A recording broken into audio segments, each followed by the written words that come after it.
जिस इलाके को अपने हुनर, बहादुरी और ईमानदारी पर नाज था, वो मुंह छिपाने लगा। किसी ने कहा यह आजमगढ़ नहीं आतंकगढ़ है, तो किसी ने आतंक की नर्सरी करार दी। एक झटके में फख्र से उठे सिर झुकते नजर आए। अपने गिरहबान में झांका, पर समझ न आया कि इस मिट्टी में पले बढ़े बच्चे आतंकी कैसे हो सकते। अपने कैरियर बनाने के लिए गया है, वो ऐसा क्यों करेगा? वो अपने को जान जोखिम में क्यों डालेगा? ऐसा काम क्यों करेगा? वो कौन सी ऐसी मुश्किल है? हमारे पास कौन सा अन्याय है? हम जमहूरियत में रह रहे हैं, हमें बराबरी का दर्जा मिला हुआ है। इन सूनी आंखों में झांकती बेबसी देखी।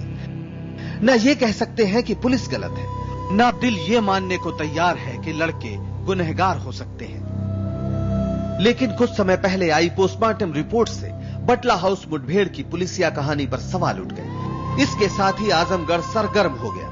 लोग साफ कहने लगे कि सरकार ने मुठभेड़ की न्यायिक जांच की मांग को इसलिए ठुकराया क्योंकि वो कुछ छिपाना चाहती है। अब वे लोग भी खुलकर बोलने लगे हैं जिनके बच्चे एजेंसियों की नजर में संदिग्ध हैं। डॉक्टर जावेद आजमगढ़ के नामी डॉक्टर हैं, गरीबों की सेवा के लिए मशहूर। लेकिन बी फार्मा की पढ़ाई कर रहा बेटा असदुल्ला की पुलिस को तलाश है, पर बाप का दिल है कि मानता ही नहीं। मेरा बच्चा जितने भी ब्लास्ट हुए अहमदाबाद, जयपुर जो है और दिल्ली का, उस वक्त घर पे था, मेरे साथ था। और तमाम हिंदू आते हैं यहाँ पर, ऐसा नहीं कि साग सब्जी लेके कंपाउंडर सब जानते हैं। अब प्लस उनकी बात ना मानिए जाए, ये मोबाइल का टावर लोकेशन एटीएस के पास एक आजमगढ़ घर पे था। पोस्टमार्टम रिपोर्ट का मुद्दा धीरे धीरे बड़ी गुलबंदी का सबब बनता जा रहा है। ये बात असर कर रही है कि सरकार जांच से घबरा रही है। इसी के साथ आजमगढ़ की गंगा जमनी तहजीब में अलगाव के खरपतवार भी पनपने लगे हैं। संदेह का मुट्ठी भर बारूद सदियों पुराने यकीन के किले को जमींदोज कर देता है। आजमगढ़ के तमाम लोग इसी बेयकीनी और बेगानगी के शिकार हैं। आतंकवाद के सिलसिले में सबसे ज्यादा चर्चित हुए गांव संजरपुर का माहौल इस बेयकीनी का सबूत है, जहां ईद की नमाज तो पढ़ी गई, लेकिन खुशियां किसी ने नहीं मानी।